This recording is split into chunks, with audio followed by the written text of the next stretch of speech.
سلطان کی آخری رات سلطان جلال الدین کی حکومت کو 40 برس ہو چکے تھے۔ اس کی سلطنت دور دور تک پھیلی ہوئی تھی، مگر اب وہ بوڑھا ہو چکا تھا۔ اس کے دربار میں سازشیں بڑھنے لگی تھی۔ وزراء کی آنکھوں میں بے وفائی چمکنے لگی تھی اور اس کے بیٹے آپس میں تخت کے لیے لڑنے لگے تھے، مگر سلطان جانتا تھا کہ اصل خطرہ قلعے کے اندر نہیں بلکہ باہر ہے۔ ایک پرانی پیش گوئی جو کہتی تھی کہ جلال الدین کا آخری وقت قلعے کی سب سے اونچی مینار پر لکھا جا چکا ہے۔ یہ سرد رات تھی، ہوا میں پراسرار سی خاموشی تھی۔ قلعے کی سب سے اونچی مینار پر سلطان جلال الدین اکیلا کھڑا تھا۔ چاندنی قلعے کی دیواروں پہ چمک رہی تھی اور نیچے شہر نیند میں ڈوبا تھا۔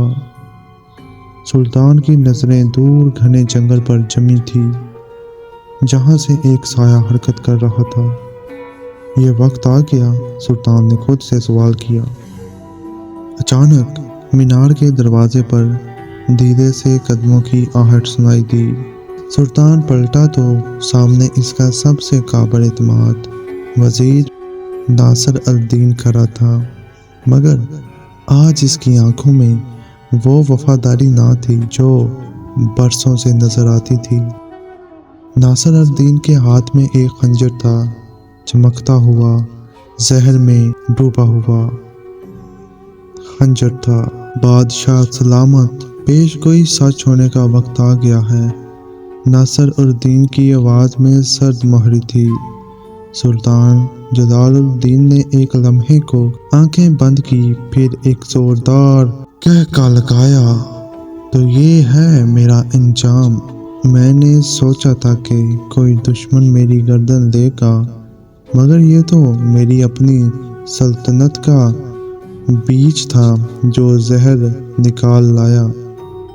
ناصر الدین نے ایک قدم آگے بڑھایا، مگر اسی لمحے سلطان نے اپنی تلوار کھینچ لی۔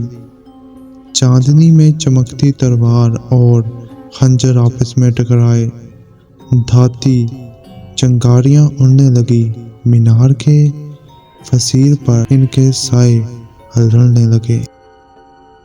لڑائی لمبی نہ چل سکی۔ ناصر الدین کی زہر آلود خنجر نے سلطان کے کندھے پہ زخم دے دیا، مگر جلال الدین کی تلوار نے اسے قلعے کی فصیل سے نیچے دھکیل دیا۔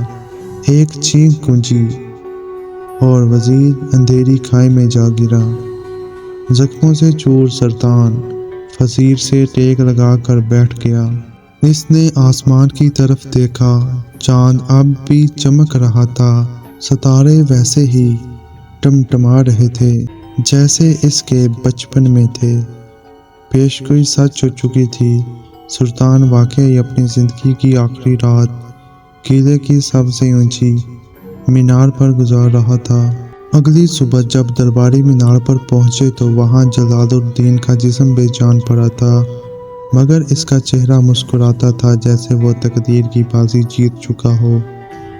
یہ کہانی ایک خیالی داستان ہے جو پرانی تاریخی کہانیوں کے انداز میں لکھی گئی ہے۔